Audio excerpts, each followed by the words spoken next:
Hello everyone, and today I'm excited to bring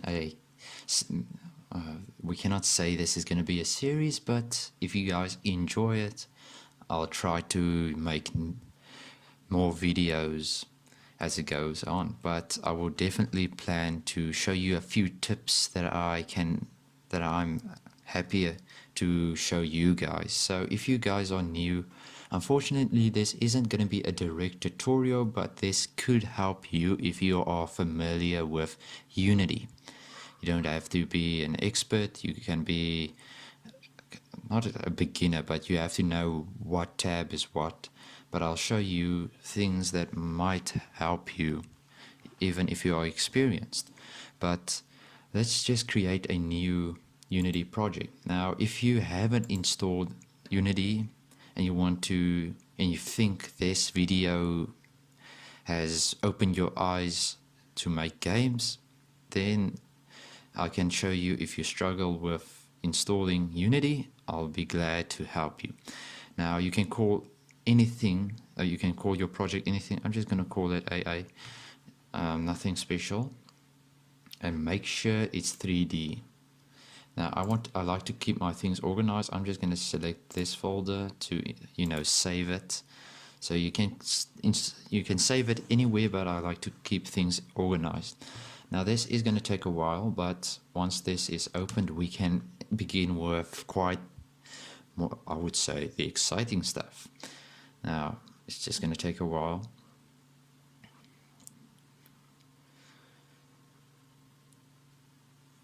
Okay, now as you can see, our scene is empty, but as you can see, this is the scene tab, and this is the scene, and this is what you're going to see in the game. So this is in other words, what you will see if you open the game, this window here. And this is the inspector. I'll show you everything. I will try to show everything in some detail, but let's first create a 3D object, and we're going to create a cube. Now we want to rename this to let's just rename this to ground, and then we can scale it. So make sure. Now you can see at this inspector panel that we have a transform component, cube mesh filter, mesh renderer, and box collider.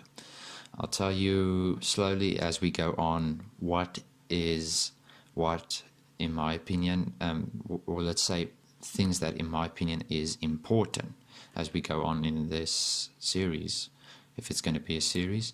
Anyway, now we want to scale it, so let's scale it by 20 by the x-axis. Now that isn't actually a ground that we can stand on yet, so make sure you don't scale the y, because if you scale the y, it's just going to look more like a wall. Let me show you quickly. You can see it looks more like a wall. Just keep it by 1 and by z-axis. Now let's just do it by 20 by 20. I think that will be, yep. Now I think that is a terrain that our player can stand on. I think that's a great terrain, so make sure it looks like, you can also scale it in your way, but I prefer that you follow along. It doesn't have to be the exact number, but I think it's going to be very easy if you just follow along. You don't, but anyway. Now we're going to, okay, we already created, but we're going to rename this. So let's just rename this to player. And anyway, now our player has the same components, but unfortunately, okay, make sure that you move your cube. If you don't know how to move your cube, let's say it had this, like if you click on it, let's say, okay, let's say something else. Let's say you have the rotate and you click on this. Make sure that you have the move tool, because this is going to help you to move objects. This is what you're going to, so now you can see I'm moving it in the y-axis. As you can see the position of my player. As we move it, it changes numbers. But let's just go on and tell you how we can, make a basic game. So let's just see, if we play, nothing's going to happen. The cube is just going to stay in the air. For the reason is we don't have a component so that our player can interact with the gravity around him, or let's say the physics around him. Now what we want to do is we go here, go to add component, and you're going to search for rigid body. Make sure that you choose rigid body, not rigid body 2D. Rigid body 2D is used in 2D scenes or games. Rigid body 2, or not 2D, rigid body. Excuse me. Now you choose rigid body. Now this is now gonna give gravity to our cube, or in other words, our player. So if you see, there we go. Our cube is falling. Now, I'm not going to show anything yet at the box collider. I'll maybe show it in the next episode. I just don't want to keep this, if there is beginners who can follow this video, you're a champ, because this could be confusing, because it's not going to look like this. This whole thing is not going to look like this, because the game scene was a little bit moved, or added. But anyway, now we want to, let's say we have now the rigid body added. Now you can see our scene is a little bit bland. Now to fix that, we are going to I'm going to create a folder. You don't have to create a folder. You definitely don't have to, but it's your decision if you want to. I am just going to create it, and I'm going to call this folder colors, because we want to make our environment much more interesting. Now we're gonna create a material. Now we can call this anything. I'll just call this ground, because this will be the color for the ground. And once it is implemented, we want to double click, and we're going to press here. And we are going to go to our green.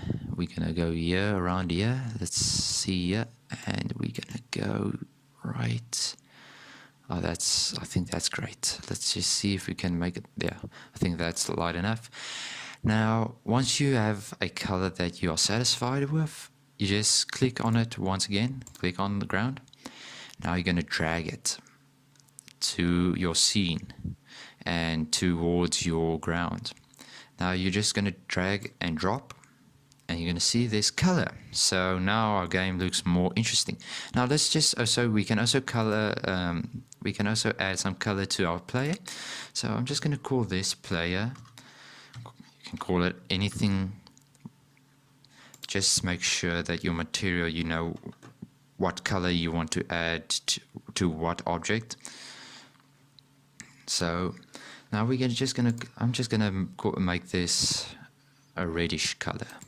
So let's make it kind of like that. Doesn't have to be beautiful. Okay. Now our player. Now you just have to drag and drop again to your player. So let's say you make a mistake. So let's say you, but this is quite simple. But I'm just going to show you guys. You don't have to be angry if you made a mistake. Let's say your ground is now red. You just go back to your ground material, and you're just going to implement it back, drag and drop your color that you have added before. So let's just go back to our assets. As you can see, we are back to our folders. So now we want to implement our player so that he can move. So the first thing is we're going to implement and we're going to create a C# script. Make sure that you have any software that can write code. I use Visual Studios. It's quite simple to install it, and to install, let's say, for C# for Unity. I use that. So let's just call this movement. Oh, okay, yeah, that's correct. Okay, now we are just going to add the movement script to our player. Now there's quite a few ways to add a script. Now you can see the movement script is a component. Now let's say we want to add a component. Now let's just write that out. and we want to call it, let's say you have already created it in the project panel. Now project panel is this. You can see there's the project panel. This is the project panel. But anyway, now we're going to say we want to add a script. Now you can go to new script, and then you can write your script, let's say there, and then you just name your script. Or let's say you already created it in the project panel. As I said, you just go to add component again, and you just search for movement, and we'll see your script does appear. And then you can just add it, and you can have the same results.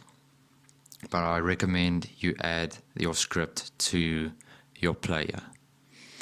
Now let's just go to the movement script. Let's click it here. You can also click it there, doesn't matter. Okay.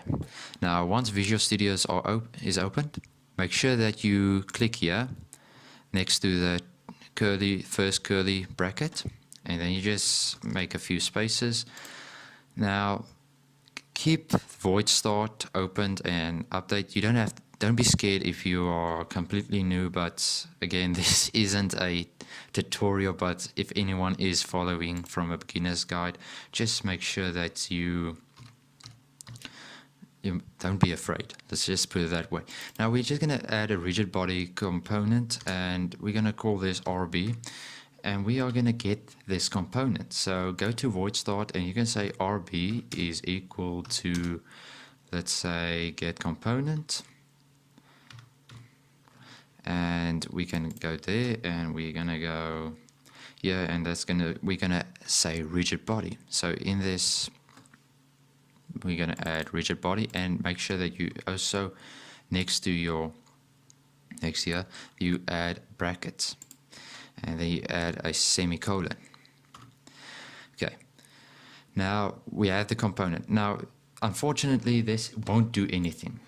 If we go back, okay, let's say we go save, we save this project. Okay, nothing's going to happen. Is nothing. We haven't done anything yet. We haven't added a function yet. Now let's say we have got now the component for the rigid body. Now let's say RB point add force. You can just click it here, it doesn't matter. You can also just type it in, but I think it's sometimes just easy to click on it. Now we're gonna say we want to move it on the x-axis.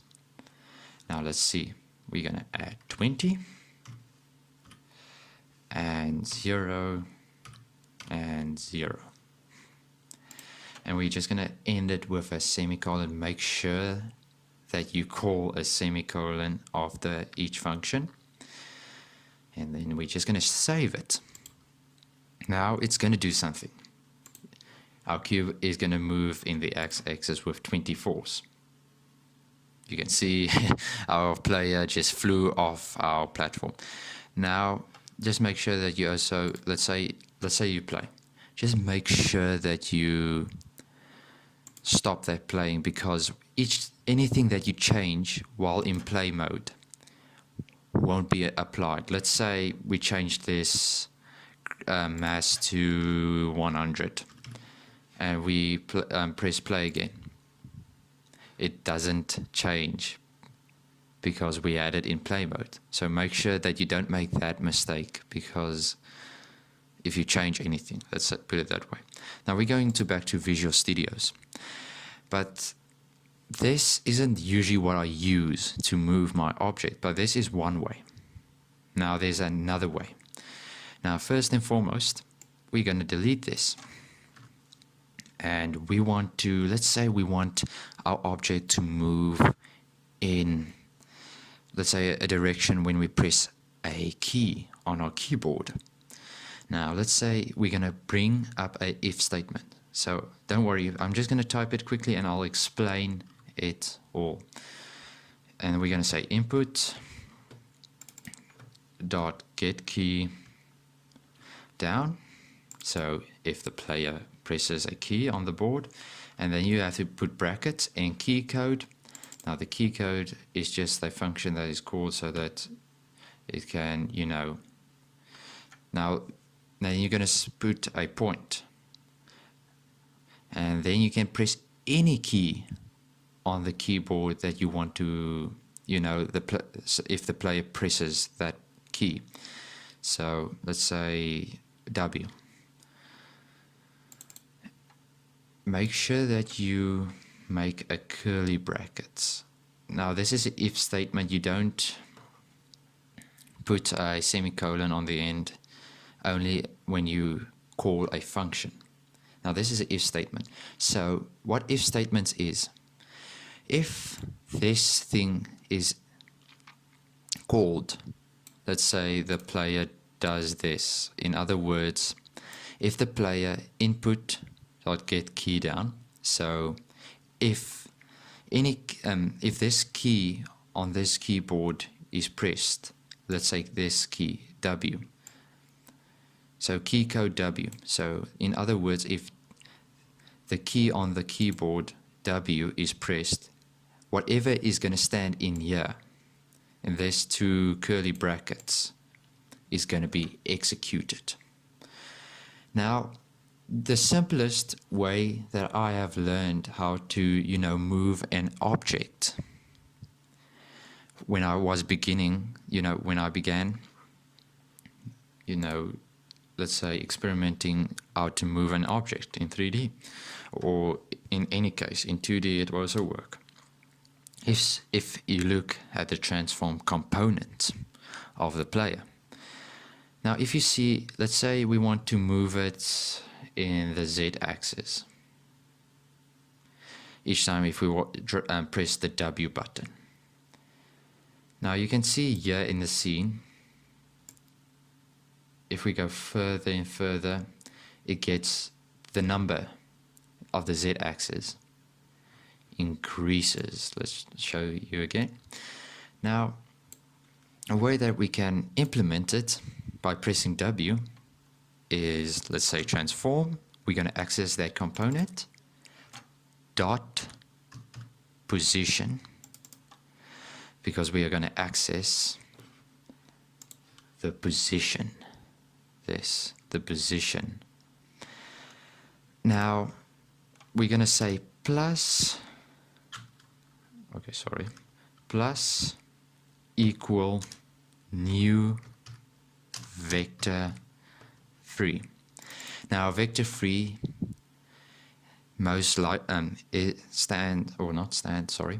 exists out of a x-axis, y-axis, and a z-axis.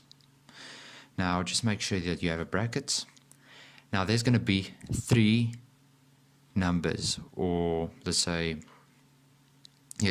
numbers. It is numbers, or let's say variables, but you don't have to worry about variables at the moment. Let's just work with numbers at the moment. So we're going to say 20, let's say 20 on the x-axis. Now on the y-axis, we don't want that. We don't want any movement in the y-axis unless you want to jump. Now we don't want to jump if we press the W. Now in the z-axis, we don't want that. We just want to move forward. Okay, no, we do want to move in the z-axis forward. But let's just show in the x-axis, then I'll show you in the z-axis. Doesn't matter. I'll show you how to make different buttons. It's not gonna care or matter. Let's say that's not gonna matter much. Now, make sure that you save your script. Now, let's say if we play. Now, what's gonna happen if we press the W button? Okay. Something went wrong. We went too fast. It's too big. Sorry. Oh my word. Now, let's go 10. No, 10 is going to be a little bit too rough. 2. May save it. That went like flash speed. That's why it's too big, that number. Now, let's go there. Now, as you can see, it's going to increase it, as you saw in our script, by 2. So just press the W by 1 button. Okay, in the x-axis. As you can see, it's going to increase in the x-axis because we have increased it in the 2 every time when we press W in the x-axis, as you can see. Now, let's say we want to move it in the z-axis. That's simple. We just go here, 2. Just make sure that your x-axis is 0. Now, let's see if we're going to press the W, it's going to move. You're going to see the Z here is going to increase by 2. See?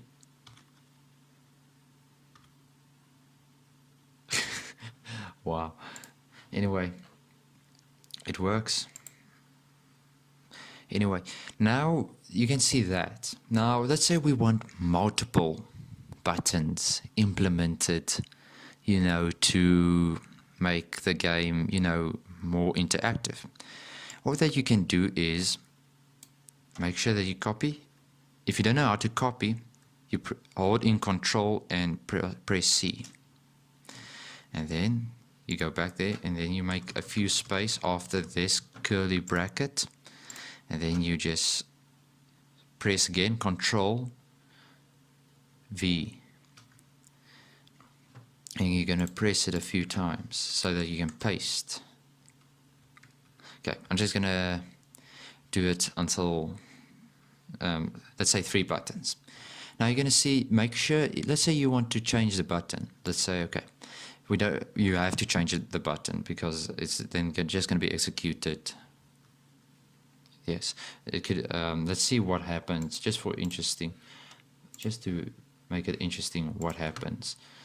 Okay, let's save, let's see, I think it's just going to go still with 2, but it could be more. Yes, it's going to increase by 6 because we called the function a few times, 6 times. Anyway, now we're just going to press, now let's say we want the key code to be A. And we're going to say, let's say S. Okay. Now, let's say the S. We want to move in the Z axis backwards. We're going to make a negative so that we can move backwards. And with our input here, we want to move, let's say, to the left. Just make the Z axis then 0 and minus 2. Remember, negative in the X axis is to the left side. Now, A. Now let's see. If we press A, we go left. If we press S, we go backwards. If we press W, we go forwards. You can see. Now, that's some way that you can, move your object. That's more teleportation in some way, but it can help if you are quite accurate with your numbers. Then it looks like the object is moving. And there's also other ways, but I will maybe show you guys in the second video which movement you can add, more movements. We're going to make a better movement script. There's also transform.translate. Let's see. Let's just quickly movement.translate. Translate. I think it's a capital letter. Yes, here it is. And now we're just gonna go and we're gonna say with brackets, and we're gonna say a vector 3. So our vector 3 is gonna be, so let's say vector 3 translation. Okay, now we're just gonna say, let's say 2 year 0 0, and that will be called upon. And let's save it. Well, I think that could be wrong. Let's see. I thought so. So let's just call that, let's just see if that's gonna work. I haven't experimented with it much. but there's definitely, let's see, translate dot vector dot, okay, unless I must make a variable of vector3. Let's see, relative, okay, let's see, vector3,